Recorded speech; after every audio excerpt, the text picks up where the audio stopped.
আসসালামু আলাইকুম। আমি ডাক্তার শাকাওয়াত হোসেন, এমসিএইচ এবং ডিএমএ। তো আজকে আলোচনা করব মরণবিধি ক্যান্সার হওয়ার কারণ। ক্যান্সারের নাম শুনলেই অনেকের মনে একটা আতঙ্ক ছড়িয়ে পড়ে। তো ক্যান্সারের আক্রান্ত হওয়া ব্যক্তি শরীরের কোষ দ্রুত অস্বাভাবিকভাবে ছড়িয়ে পড়ে এবং বিশ্বের প্রায় 12 ভাগ মানুষের মৃত্যু হয় শুধু এই ক্যান্সারের কারণে। তো এই ক্যান্সার কেন হয় সেই কারণ আজকে আপনাদেরকে বলবো। এক নম্বর কারণ হচ্ছে অনিয়ন্ত্রিত খাদ্য গ্রহণ। আপনি যদি আপনার পেটটা কোনোভাবেই খালি রাখতে দেন না, শুধু খেতেই থাকেন, তখন আপনার ক্যান্সার হওয়ার ঝুঁকি সব থেকে বেশি থাকে। 2 নম্বর কারণ হচ্ছে hepatitis B virus. Hepatitis B ভাইরাসের কারণে আপনার লিভার ক্যান্সার হতে পারে। 3 নম্বর কারণ হচ্ছে সূর্যকিরণ। সূর্যকিরণের কারণেও আপনার স্কিন ক্যান্সার হতে পারে।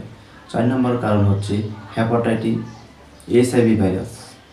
এইচআইভি ভাইরাসের কারণেও আপনার ক্যান্সার হতে পারে। 5 নম্বর কারণ হচ্ছে ভাজাপোড়া খাবার। ভাজাপোড়া খাবার যদি আপনি বেশি বেশি খান, সেটি দেখা যায় যে এক সময় কিছু কিছু আপনার পাকস্থলীতে কিছু কিছু পরজীবী অণুজীব আছে, সেগুলো ব্যাকটেরিয়া এবং ঘা সৃষ্টি করে, সেখান থেকে আপনার ক্যান্সার হওয়ার ঝুঁকি থাকে। তো 6 নম্বর কারণ হচ্ছে অস্বাভাবিক জীবনযাপন। অস্বাভাবিক জীবনযাপন যারা করেন তাদের ক্যান্সার হওয়ার ঝুঁকি সব থেকে বেশি থাকে। আপনার অস্বাভাবিক লাইফস্টাইল এবং আপনার দূষিত পরিবেশ এবং বায়ু দূষিত কারণেও ক্যান্সার হতে পারে। 7 নম্বর কারণ হচ্ছে আপনি যদি ধূমপান এবং মদ্যপান করেন তাহলে আপনার ক্যান্সার হওয়ার ঝুঁকি বেশি থাকে। 8 নম্বর কারণ হচ্ছে আপনার পরিবারে যদি কেউ পুরনো ক্যান্সার হয়ে থাকে তাহলে আপনার ক্যান্সার হতে পারে।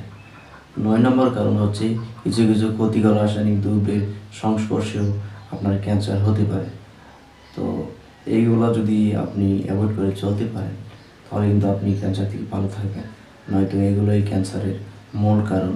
এগুলো ক্যান্সার হিসাবে বিবেচনা করা হয়, কারণ হিসেবে ধরা হয়। তো এগুলো এড়িয়ে চলবেন। এগুলো এড়িয়ে চললে আপনি ভালো থাকবেন, সুস্থ থাকবেন। ধন্যবাদ।